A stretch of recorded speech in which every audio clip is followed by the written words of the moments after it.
I'm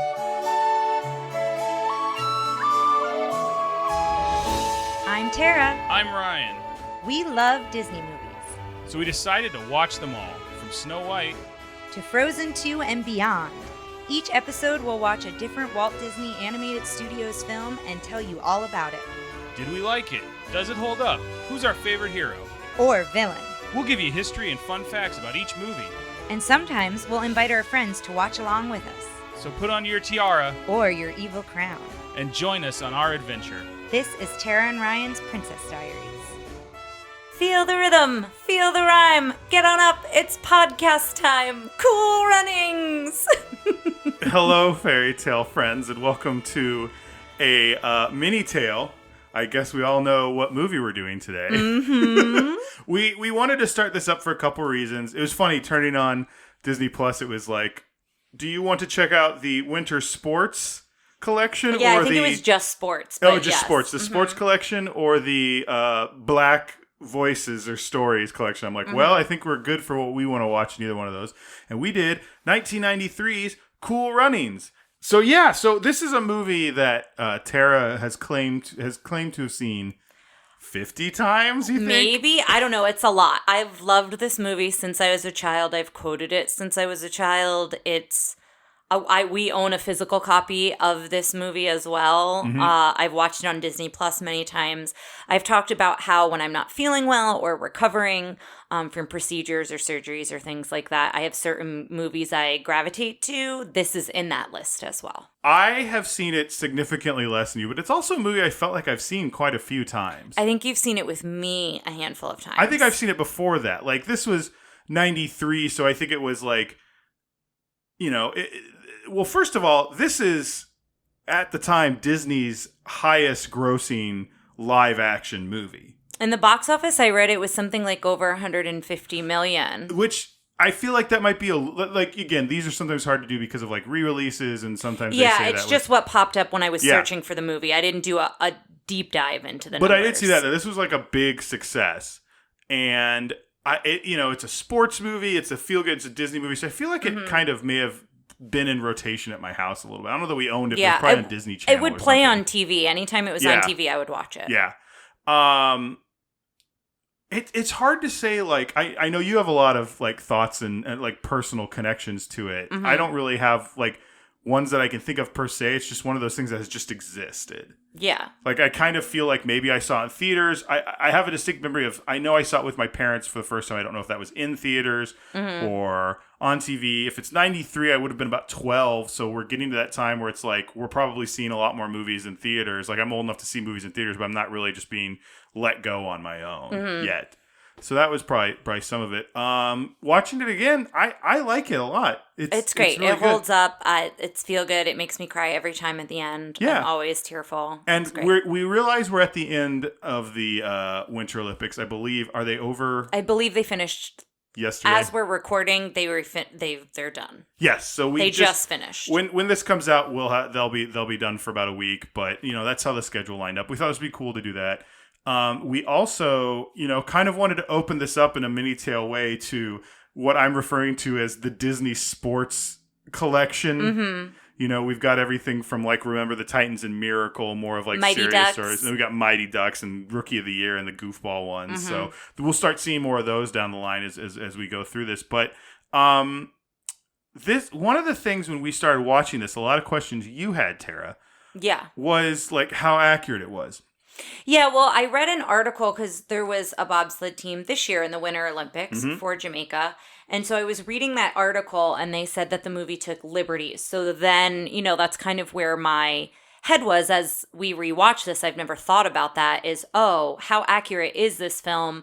The story they're telling versus the actual story. And so you were able to find some differences. Yes, there's quite a few differences. Yeah. The story is very fictionalized with, like, a bunch of Jamaican sprinters not making it in but still wanting to get to the Olympics. Mm-hmm. That's not really part of it. What happened was there was a businessman. Let me look it up real quick. George Fitch, who was the commercial attaché for the American Embassy in Kingston from 85 to 86, was the one who suggested that they should join the Winter Olympics. Okay.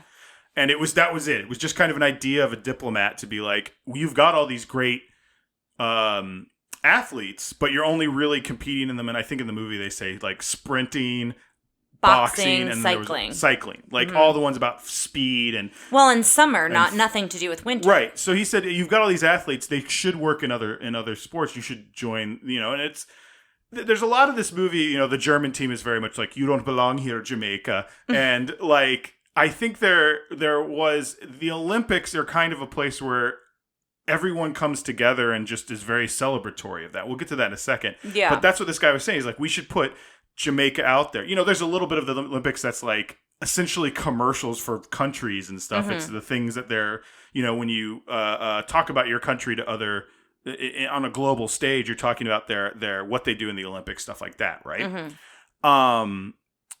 So they said, let's do Winter Olympics, and he saw the part about the pushcart race was real. The pushcart champion in all of Jamaica. He saw in the movie. In the movie, he saw a pushcart race and said, "Well, we should try out for bobsled," and that's kind of how they got started. Yeah, there was a similar thing where they had a really hard time finding people to get on board for it, but they did. They found 4 people for the 4-person bobsled. 2 of them actually competed in the 2-person bobsled that year, and those 2 became the first Jamaican Winter Olympians. In 1998's Winter Olympics. 1988, excuse me. And yeah, that's the story. Is just, and also we should say no coach. So John Candy's there character, was a coach, but it wasn't him or that story or anything like right. that. The other main difference we saw, and I don't know if you saw why this was, is the names were all changed. Those names are all fictional of each bobsledder. So it's Sanka Coffey, it's Yul Brenner, Darice Bannon, and Junior Bevel. And then the coach is Irving Blitzer. So those are all fictional names. And there's more than just 4 people on the team. One of the scenes they call out as a difference is in the movie, it's just they show the Jamaica team is just the 4 bobsledders and coach. Carrying the flag. But in there, they had like a full complement of like their mechanic or the people who were like working on the bobsled and backup bobsledders, like their alternates like and stuff. Yeah, and the team that originally started was Dudley Stokes, Devin Harris, Michael White, and Casewell Allen. Although I believe Allen was replaced with Chris Stokes due to an injury that Allen. Chris Stokes, who was the brother of Dudley Stokes, who was on the team. In Calgary, this is really cool. Alan Fellon was injured. That part isn't cool. But Chris, who was just there to support his brother, they're like, get on the team you're in. So he became the 4th man for their bobsled team. So yeah, it's they kind of took the idea and changed it. The crash still happened in real life. In fact, the footage you're seeing of the crash that's shown on the television, that isn't the close-up, like very cinematic parts of it, is the actual crash. Mm-hmm. He used apparently a lot for that television footage is a lot of just footage they took from the 88 Olympics, since it's only like 5 years earlier. Yeah, and you had mentioned as well that the crash was not a malfunction of the sled as they portrayed in the film. Mm-hmm. In the film, they don't really have the money. They come without a sled, and they kind of get this favor given to them to get a training sled for cheap. And so the idea is, one of the bolts or whatever comes loose, and that's what causes the crash. But in real life, it was one of many things that could happen. Right. Like elements, they variables. Hit a turn wrong, something like that. And but that's it wasn't why like they crashed. A specific thing they said it to. And then when they get up, and I feel like we're jumping ahead on this, I just want to talk about the differences. Yeah. What happened was they did say, we're going to finish this race, and they got up. Now they pushed the sled instead of carrying it. To cross the finish line. And what kind of inspired the idea for this movie and the story was everybody started clapping for them because... Which is where I sob. This is where Tara sobs every time. Because apparently everyone was very welcoming of them. Which was another big difference in this. They show that even it's the East Germans that are the rudest to them and the most specifically unkind. East German? I believe so. I guess the wall hasn't come down at this point. I think that's however, everyone there is kind of standoffish. Even like the nicest of the people. Yeah. No one's like going out of their way to be friendly with them. Well, they also portray it as a very like, you watch this movie and the Jamaicans are the only black actors there. Yeah. And that's not necessarily true. They talk about when they went, they weren't the worst team there. Mm-hmm. There was teams that they beat in some issues. I mean, they weren't a good team. They were like in 30-something place. But again, they were ahead of like New Zealand and other people who were like tropical climates in general. New Zealand, I think, has like snowy mountains and stuff. But I think there was an Ecuadorian team. I'll take a look again here in a sec. But like they were, Portugal, U.S. Virgin Islands, and Mexico were some of the other people they were ahead of. Well, and again, it's about representing your country more than anything else, which is, I think, that's a similarity of what they talked about. But so, yeah, it's like they're like in the movie, it's, probably a partly, in general, the higher tier teams in the Winter Olympic tend to be the very pale skinned countries, the Scandinavian countries, Russia. Have winter a good amount of the year. That tends to be how pigment works. Like the more tropical climates and closer to the equator are the dark-skinned ones. So that makes sense. But for it to be just solely white people in this movie and just the 4 black actors is a little messed up. They also part of the reason this story took off was because that year the Americans hockey team kind of got kicked out a little earlier than expected, and apparently broadcasters went, well, we need to fill time, so they kind of attached themselves to the Jamaican bobsled story. And so that's why it kind of became this thing that people knew about, and 5 years later they're making a movie about it. Well, and as we were watching, I had some other questions that Ryan looked up as well. I was curious where they filmed, and they did film exclusively in, you said, Jamaica and Calgary. They actually filmed all the Calgary stuff first because of what time of year they filmed. Oh, okay. So all that stuff was first to take advantage of the winter months, and then they went to Jamaica, which to me feels like a better shooting schedule because you get to end going in Jamaica. The other way. Yeah, well, that's like one when thing, they all showed up and were freezing, they went from warm to cold. That is my favorite shot in the whole movie, where they follow them out of the airport, but then you realize they're only following John Candy, and then it goes back and it's the four of them just standing there looking out into the cold. Yeah. They did say, I read, that it wasn't negative 25 like it said on that sign in Calgary. It was about 16, which was still below freezing and able to do the Olympics, but like a little unseasonably warm. For that area. Yeah, which is wild. I also was curious which actors were of Jamaican descent versus ones that maybe were doing a Jamaican accent of the main 4. And I don't know if you found that out. You said Dougie Doug. Dougie Doug is not. Dougie Doug, he might be of Jamaican descent, but he does not have that accent. Yeah. So it doesn't say. I mean... Okay, I was just curious. I mean... I'd have to really dig into all these guys. To each individual. Yeah, that's all right. Yeah, they all just say... so Dougie Doug is Jamaican. Okay. His father was Jamaican. Oh. You want to hear an interesting thing about Dougie Doug? Sure. In 2015, he revealed that he still had his egg. So I've got a fun thing. Because they're made of rubber. Well, I've got a fun fact about the egg. We'll post this article that in its entirety on the Facebook page, but there's a couple different quotes by several of the bobsledders. And they say, we just hope that we've done everybody proud. I mean, there's a lot of people supporting us. There's Jamaican, non-Jamaican. Everybody loves Cool Runnings is supporting us. So they were talking about this year about how people were interested in them at the Olympics because of Cool Runnings, even though they've had winter teams since this one. But one of the push athletes, I don't know if that's the official name of the bobsledder who's pushing. Yeah. I mean, they're all pushing. They refer to him as a push athlete, so I don't exactly know. But his name is Matthew, and his last name is Wekpe. He even carries a plastic egg with him and features it prominently in his Instagram profile picture. So I will be following him after this. Well, the real one was rubber, which is why it still exists. Oh, that's interesting, too. But, so that's Dougie Doug still has it, I was saying, in 2015. Yeah, I love that. So one more quote from this article that I found interesting is, our big plan for 2026 is to qualify for 4 events, 2 teams per event, and to have someone on the podium in 2030. So they're really thinking ahead. This is Jamaica. Like, this is their, thought process, which I think is very cool. And Chris Stokes, who was a member of the 1988 team and is now the president of the Jamaican Bobsled Federation, said in an interview with the Daily Mirror. So he's the one who that's his big vision for Jamaica and Jamaicans, which I think is awesome. So you were also saying, like, because we kept talking about, like, are people upset because this isn't a really accurate depiction, blah, blah, blah. Well, I meant, like, the other Olympians. Like, were they upset that they were kind of shown in a poor light? Well, I think like you a also negative... said the athletes who weren't, it's not them, it's someone else. It's not their name. Yeah, I thought it was weird that they changed their names. Well, I pointed out that this was during the when they're trying to make money to go and they're like singing and doing the kissing booth and everything, which didn't happen. They just got paid to go.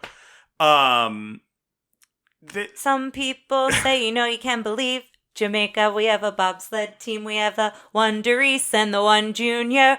Your Sanka. So...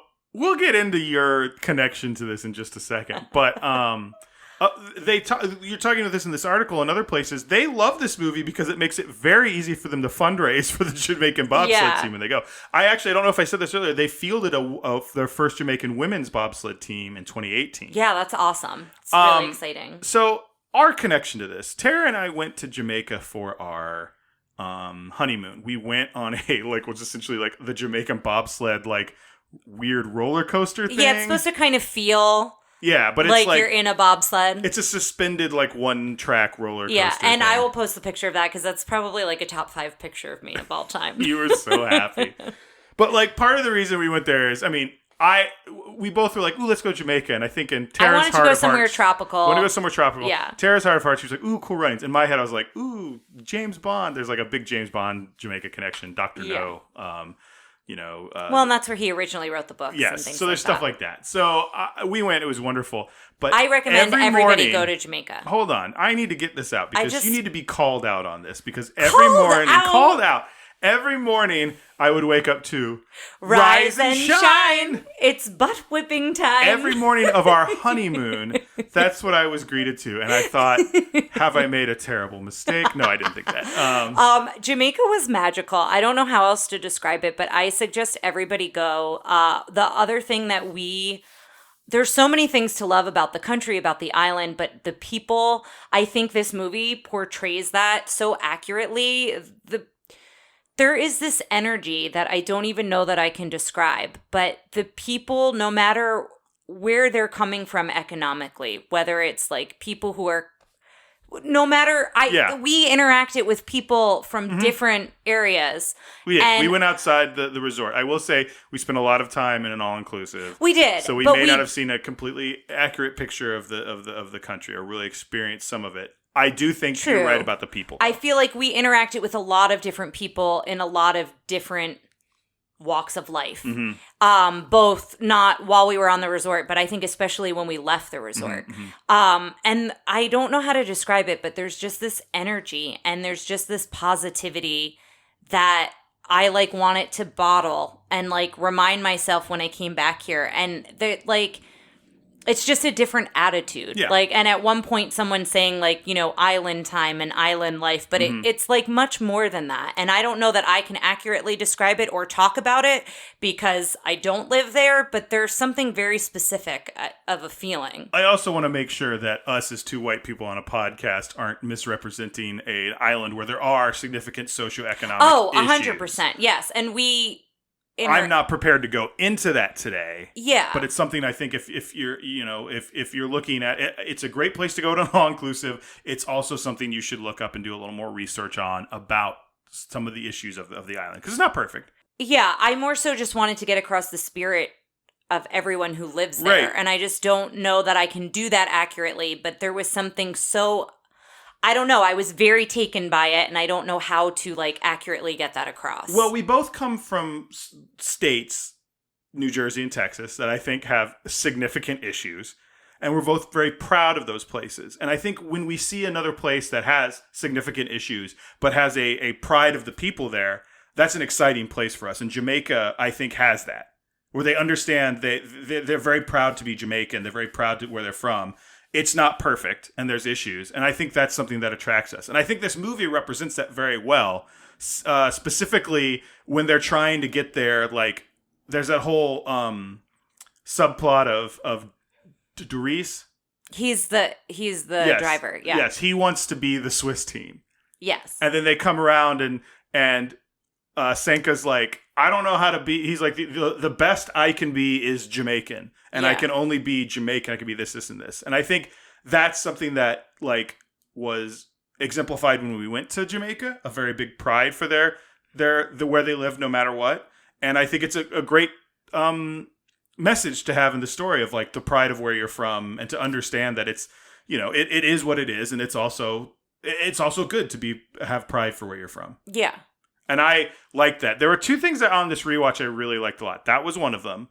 And then the other one was, I mean, we're kind of jumping all over the place. I don't know that we're going to go start to finish to this one. If you're like us, this movie has just kind of loomed large and existed in your consciousness for a while. So I feel like we kind of walked through the whole idea at the beginning. But there's the Coach Blitzer, who is played by John Candy. His whole story is he cheated and lost his gold medals as a bobsledder and became a bookie. He weighted his sled, which you read something about weighted sleds. So they encourage you to weight your sled. They don't encourage you, but they say... Well, it would go faster. They weigh your sled, and then they weigh your people, and then there's a maximum. Oh, and interesting. They can go, you can put more weight in your sled if you want to. So, like, if your people aren't heavy, or your sled is lighter than someone else's. I think the implication here is that he was above the weight limit. And was weighting it. Maybe, but it's also, like I said, they're like, put more weight in your sled. There's nothing that says you can't put things in your sled to make it heavy. Excuse me. But he does that, and then Doris finds out. I will say one thing I was like, oh yeah, there's a scene where he falls out with the coach, and he doesn't. I was something I made up in my head.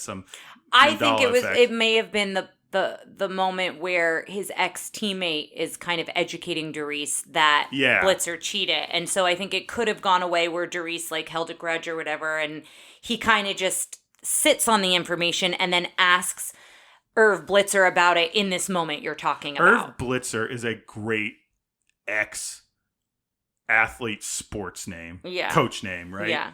But yeah, he says, why did you do that? He's like, because I was addicted to winning. He's like, once I won, I realized I had to keep winning.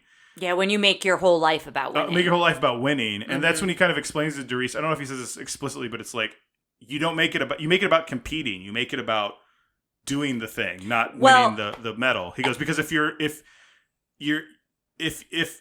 that's all you are with the medals, you're nothing without the medals. Mm-hmm. And I think that changed the ending a little bit for me, like remembering that spot and thinking about it. Because that was the thing. The thing is they crash and it's like, we got to get across that finish line. Not we're done, we didn't win. It's like, we got to go. Because that's the other thing in this movie. It's kind of implied that if they get a good time, they could place. They could get a medal. And at the time, apparently, they were like 31st. Mm-hmm. And I read that like they would have had to beat a astronomically earth-shattering world record of 48 seconds in order to get the bronze. Yeah. So it was like when they crashed, and it was just like, oh, that wasn't happening. But everyone was just still rooting for him. Yeah. Well, and I think I think a lot of sports stories, whenever there's an underdog, and that's essentially... Yeah, this is a huge underdog story, which are my favorite sports stories. Yeah. And we're going to find that out doing these Disney sports ones. Yeah. Something else that was a difference that I don't think we mentioned at the top was in the film, the trials for the sprinters for the Summer Olympics is November of 87, and then they go to the Winter Olympics in February of 88. Yeah. That's not how it happened in real life. They had years to train versus months to train. Not a huge amount of time, but 2 to 3 years, it was 86 when they started coming up with this idea. So it wasn't the full full amount of time, but it was longer than 3 months. Yeah. They weren't learning how to do it as they got there. Yeah.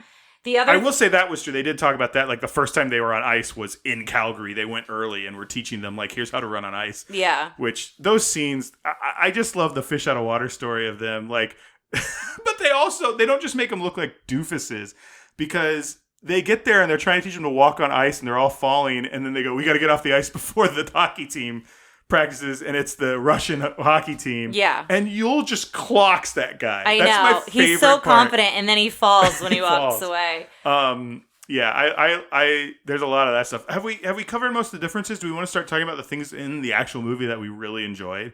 Sure. Yeah, we can do. I think we did. I had another question that I didn't know if you could look up. How fast does a bobsled go? How fast does a bobsled go? Well, I'm going to assume that the 4-man goes slower than the 2-man. Which, from my research, I can't get this exactly. It looks like maybe I think the Jamaican bobsled team competes more in the 2-man now than they do in the 4-man. But I just know this because of a video I saw recently. I've been watching. There's this Charlie Burnins. He's a Wisconsin comedian who does a big bit about being from Wisconsin. He does this whole thing where they took him to the Olympic luge and they let him do it. And he's trying to be a character and not curse as he's going 90 miles an hour down the luge thing. Because that's his joke, is Wisconsin's, they say, oh, cripes, oh, Jiminy. Like, they say stuff like that. And he starts off doing that. It's like, oh, Jiminy, oh, geez, oh, cripes. And he's like, oh, and then it just starts going bleep and bleep as he's going like 90 miles an hour. How fast do bobsleds go? At speeds exceeding 90 miles an hour, bobsledding is not for the faint of heart. Alongside luge and skeleton, bobsled is one of 3 sledding sports that gives the Winter Olympics the reputation of being relatively dangerous compared to the Summer Olympics. So fast. And it looks like in the 2-man event this year, I think they came in 30th out of 30th. 30th out of 30. 4-man bobsleds can attain speeds of 93 miles an hour. The International Bobsled and Skeleton Federation said bobsleds could reach up to 93.2. So that must be one in Vancouver was clocked at 95. Oh my gosh, that's so fast. Like, I'm thinking about going that fast in a car, and it's like making me nervous. Yeah, it's Let alone so something that you can't stop. They don't really talk much about Sanka. Sanka is the brake man. They don't really talk about like they don't show him braking ever. But I do think they let you know how it feels to be going that fast when Sanka is screaming the first time that they push start them in Calgary. Yes. I didn't hear this, and this is something if you're watching at home and you listen for. Apparently when the Swiss team goes, they play the sound of a TIE fighter from Star Wars as it goes by. And I tried to listen for it, but I couldn't hear it. I think I kind of forgot when it happened. But just something put out there. Another thing to look out for that once I saw it, I can't unsee it. Is when you caught this. You didn't look this up. Are you talking about? Yeah, I've caught it from many years ago. So it's something I've seen before. I'm very proud of you. Thank you. When they are qualifying, so before they're like officially in the Olympics, they have to qualify because they've never done a race up until this point. And so when they zoom in, at this point they have the rickety old sled that's still like the metal color. It hasn't been painted yet. But they have the nice, like tracksuity. They're not tracksuits, but they're like the spandex. Yeah, I don't know what you'd call that. Spandex it's not a tracksuit. It's a onesie. I don't know. Yeah, or something. So they have those, but the sled is still like silvery gray.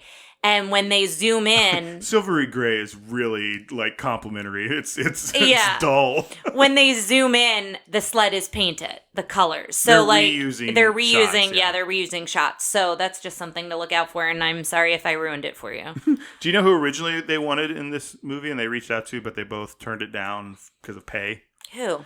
They wanted Denzel Washington to play Doris and Eddie Murphy to play Sanka.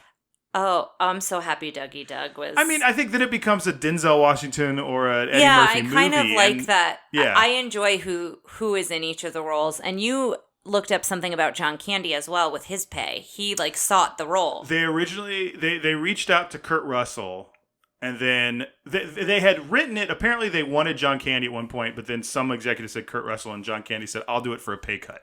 Yeah. And this is actually John Candy's last movie to release while he was still alive. After this, he still had Canadian Bacon and Wagons East, which came out after he passed. So, yeah, the film came out in 1993. John Candy passes in 94.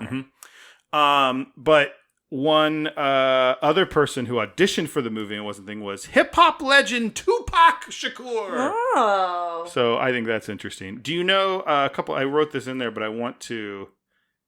42 minutes into the film is apparently where the TIE fighter sound can be heard. Oh, well, we could go back and just fast forward and see if we can hear it after this. So this movie, sometimes when you release in other countries, names don't mean anything, so they changed the name. So, it means something in the movie. Cool Runnings means peace be the journey. but it doesn't mean in other languages. So, for example, in I France, see what you're saying. in France, it was called Rasta Rocket was the name of the movie. That was the name of Sanka's pushcart. Yep. And I'll give you $1 million if you can guess what it was called in Norway, what it translated to.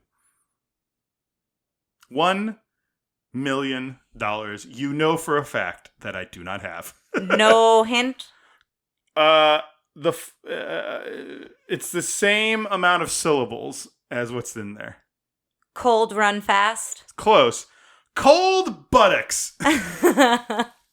Which I think is interesting. What were some of your favorite spots from this? You have you told me you had a favorite scene. Is it your favorite line is "Rise and shine"? It's butt whipping time. I mean, I have so many favorite lines, but yeah, I don't know. I have so many different parts of the movie I love. I love the beginning. I love the training montage. The training montage is great when they're in Calgary, or when they're still in Jamaica. So when Sanka's in like the ice cream thing, like trying to get used to the cold. What was the name of it? It was like crazy. It was like Crazy Larry or something on the side of it. And I love when they're training with the push cart, and they finally get the time, and they crash into law enforcement at the bottom of the hill, and they think that they're crazy. They think that they're lying to them about being a bobsled team, and then Irv comes running down the hill, and he's like, "You did it, 5'9", guys, 5'9". Now get it back up the hill." And I also really like the relationship between Yule and Junior, because what happens is 3 out of the 4, so it's Yule, Doris, and Junior, were all running to qualify in I believe it's the 100-meter sprint. And Junior trips. He falls and trips the other 2. And so that's why none of them are going to the Summer Olympics. So obviously he's not like welcome with open arms with Yule. He like doesn't want to be his teammate. And I love that scene, the pride, the power scene where he's like trying to give Junior confidence. It's the like honky tonk bar with the line dancing. I don't know. There's a lot of moments for me. Calgary is apparently the very like Texas of Canada. Calgary, Alberta. I love when they're painting the sled, like when they're they're doing the sled, and then they get the notice about being disqualified, and they have to kind of go through all of that. Well, that's what I'm talking about with these Disney sports movies. I don't want to say that they're like great moments in film, because a lot of them are like this. I think this was very good, but like in general, Disney sports movies tend to be like. It's like running a really good play in a football game. It's like, if we run this play like 9 out of 10 times, it results in at this time. Yeah. It's really good. So when you watch these movies, you know, like things are going to go bad for the team, but then they're going to pull back, and then this and this, like, you know what's going to happen. But I like that flavor of movie, and I know you do too. Do you remember, this is one that we will definitely do on the show, The Invincible? The one that I gave you, I go, here's Invincible, and you're like, what is this? I'm like, it's Mark Wahlberg, it's the Philadelphia Eagles, and it's a like underdog Disney sports movie. Check, and you're like, yes. And you watch it, and sure enough, like, if you like those types of movies, a lot of these will always feel the same, like, you know, they'll go through the same things. And I think that's something we're going to talk about a lot when we do this quote-unquote series. Now, I've got a question. Yes. Can we add one that I don't think is Disney? What is it? Little Giants. We'll do Little Giants. I love it's not Little Disney, Giants. But I love Ed O'Neill. I don't know Rick why Moranis. you love. No, I know what Little Giants is. There's the one kid with a Darth Vader helmet. Yes. Like, yes. But yeah, but that's, you know, in the similar vein, it's a different company trying to hit the same beats as all the Disney stuff. But I think it works. It works well here. But I do want to talk about something I think we'll see in a lot of these movies, and that's the foreign mustache twirling bad guy who almost always like comes around to respect them at the end. Yeah. And in this case, we've got East German driver who is like, I don't know how to say this any other way, but he is as close as he can get in a Disney PG movie from using the N-word on these Jamaicans. He says Jamaican with like the venom and like just poison of a racial slur. And like go back to Jamaica. Yeah. And it's supposed to be, you don't belong here because you can't bobsled. And this movie kind of deals a lot with like racial tension, because there's like Yule says like people don't understand. We're different. We're different. People don't different. like different. Yeah. They're the only black people at the Winter Olympics in this movie. Like, that guy's East German. And like I said, he's basically like spitting after he says the word Jamaican. And then he's like, we'll see you next year, yeah. And he's the one who starts the slow clap. Yes, which I hate. I wish it was somebody else. Like, I kind of wish it was Junior's dad, or I wish it wasn't a slow clap where everyone's going, yeah. Like, it just been like a pause that started. But like, yeah, I don't, but it could have been, they could have zoomed in on Junior's dad, or it could have been Irv Blitzer's old coach. That guy. That's what I wanted. Yeah, I agree with you that Arlo from Justified. It was a little, we need to watch Justified. Heavy-handed. It was a little heavy-handed that it was the East German who started the yes.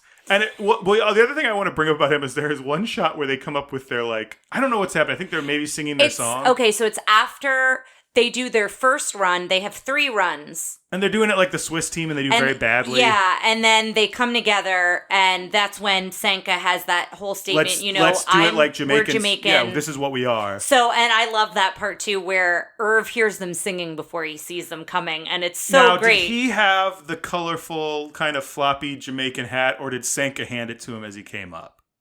I don't remember, but he has it. He puts it on. I like it. He's just been keeping it in his pocket. Yeah, but they're singing and they come up and the East German's polishing the... He's polishing the thing, and he's halfway through a cigarette. Hanging out of his mouth.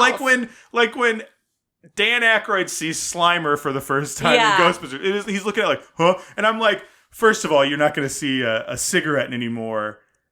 Disney movies like this. Second of all, why? He's supposed to be an Olympic athlete. And I think it was time for a villain. It was a villain ad.